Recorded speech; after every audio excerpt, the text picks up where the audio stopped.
વડોદરા શહેરના પશ્ચિમ વિસ્તારમાં આવેલ ગોત્રી હોસ્પિટલ ખાતે નર્સિંગ સ્ટાફને ખાસ તાલીમ આપવા માટેનું આયોજન કરવામાં આવ્યું હતું કે જ્યાં નર્સિંગ સ્ટાફને માનવતા અને મમતાની અનોખી તાલીમ આપવામાં આવી। ડોક્ટર જો દર્દીનો જીવ બચાવે છે તો આ નર્સિંગ સ્ટાફ જ હોય છે કે જે પોતાના પ્રેમ અને સંભાળથી દર્દીને સાજો કરે છે, તેનામાં અસર જીવ પૂરે છે।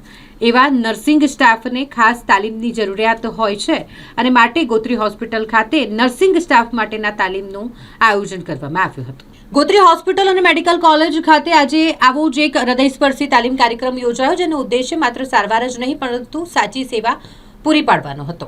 સુપ્રિન્ટેન્ડન્ટ ડોક્ટર અનુપ ચંદાનીનું પ્રેરક માર્ગદર્શન, હોસ્પિટલના સુપ્રિન્ટેન્ડન્ટ ડોક્ટર અનુપ ચંદાનીના સીધા માર્ગદર્શન હેઠળ આ તાલીમનું આયોજન કરવામાં આવ્યું હતું, જેમણે નર્સિંગ સ્ટાફને સંબોધિત કર્યા અને ઘણી ઊંડી વાતો પણ કરી હતી। ગોત્રી હોસ્પિટલની આ પહેલ સાબિત કરે છે કે મેડિકલ ક્ષેત્ર માત્ર ડિગ્રીઓ કે મશીનોથી નથી ચાલતું, પણ તે સંવેદના અને લાગણીઓ પર પણ ટકેલું છે।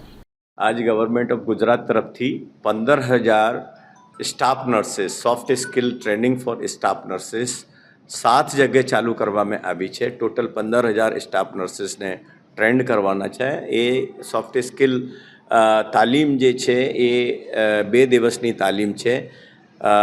पहला तबक्कामां આજથી 7 મેડિકલ કોલેજમાં ચાલુ થશે, જેમાં અમદાવાદ, સોલા, હિંમતનગર, રાજકોટ અને ગોત્રી અને આપણે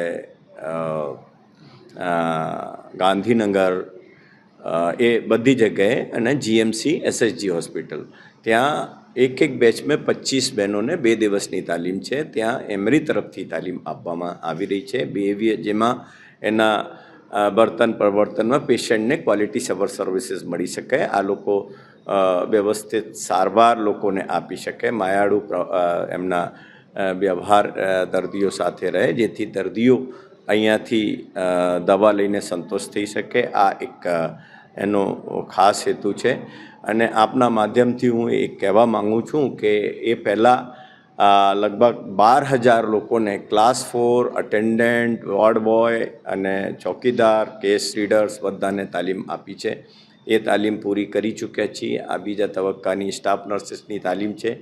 આપને માધ્યમથી બધાના પ્રચાર પ્રસાર એવું થાય કે જેથી તમામ ગવર્મેન્ટ હોસ્પિટલમાં, જેમાં medical college, district hospital, sub district hospital, even CSC સુધી ગુણવત્તાસભર સેવા આપણે તમામ નાગરિકોને મળી શકે, એ સરકારનો હેતુ છે, એ સરકારનો નેમ છે। Thank you. હા, હું doctor Surendra Jain, regional deputy director, Vadodara. આજે ગોત્રી ખાતે સોફ્ટ સ્કિલ ટ્રેનિંગ આપણા નર્સિંગ સ્ટાફ માટે આજથી યોજાયેલ છે। આ ટ્રેનિંગ કુલ 4.5 મહિના ચાલશે। 25 બેચ, 25 સ્ટુડન્ટ્સ ઈચમાં આ ટ્રેનિંગ લેવામાં આવશે। આમાં આપણા ગોત્રી હોસ્પિટલને નર્મદા, છોટાઉદેપુર અને ગોત્રી વડોદરા ડિસ્ટ્રિક્ટનું પશ્ચિમ વિસ્તાર એટલે કે ગોત્રી હોસ્પિટલની પોતાની નર્સિસ એ 3 કોલેજ જિલ્લાઓમાંથી ગોત્રી ખાતે બેચીસ આવશે। 25 સ્ટુડન્ટ્સનો આ બેચ હશે, જેમના 2 દિવસ કન્ટિન્યુઅસ સવારથી સાંજ આ ટ્રેનિંગ ચાલશે। અને ટ્રેનિંગ પછી એક ફીડબેક સેશન અને નાનું એક્ઝામ જેવું લેવામાં આવશે, જેમાં એ લોકો શું શીખ્યા છે અને એ ટ્રેનિંગમાં એ લોકો કઈ રીતે એને પેશન્ટમાં અને પોતાની પ્રેક્ટિસમાં લાવી શકશે, એના માટેની આ ટ્રેનિંગ છે। મૂળ તો એવું હોય છે કે પેશન્ટ આજે હોસ્પિટલમાં આવે તો એને કોઈ સારી રીતે વાત કરે, એના જોડે એક આત્મીયતા ડેવલપ કરે તો પેશન્ટને એક સારું ફીલ થશે, ઘર જેવું વાતાવરણ મળશે અને એ પ્રમાણે એનું ટ્રીટમેન્ટમાં એના ઉપર એના માનસિક રીતે બહુ એને સારી અસર પડશે, જેનાથી અડધો દુઃખ તો એમ જ હળવું થઈ જશે। અને જે બીમારી માટે આવ્યો છે એ બીમારીનો ઇલાજ કરીને અહીંથી સારી રીતે જાય, એ જ આપણો ઉદ્દેશ્ય છે। અને આપણા સ્ટાફ મેમ્બર્સ જેમ કે નર્સિંગ છે, સફાઈ કર્મચારી છે, ચોકીદાર છે, કેસ પેપર કાઢે, એ બધાને જો એક સારા વર્તન અને એક સારું એટમોસ્ફિયર ડેવલપ કરવા માટે જે મદદ મળી શકે એ આ ટ્રેનિંગ દ્વારા આપવામાં આવશે। અને આપણને ખૂબ આશા છે કે આપણી નર્સિસ, આપણા બધા સ્ટાફ મેમ્બર્સ સારું વર્તન તો કરે જ છે, પર જો એમને કઈ ક્વોલિટી ટ્રેનિંગ મળે તો એમાં ઇમ્પ્રુવમેન્ટ આવી શકે, એ જ ઉદ્દેશ્યથી આપણે આ ટ્રેનિંગ ગોઠવી છે।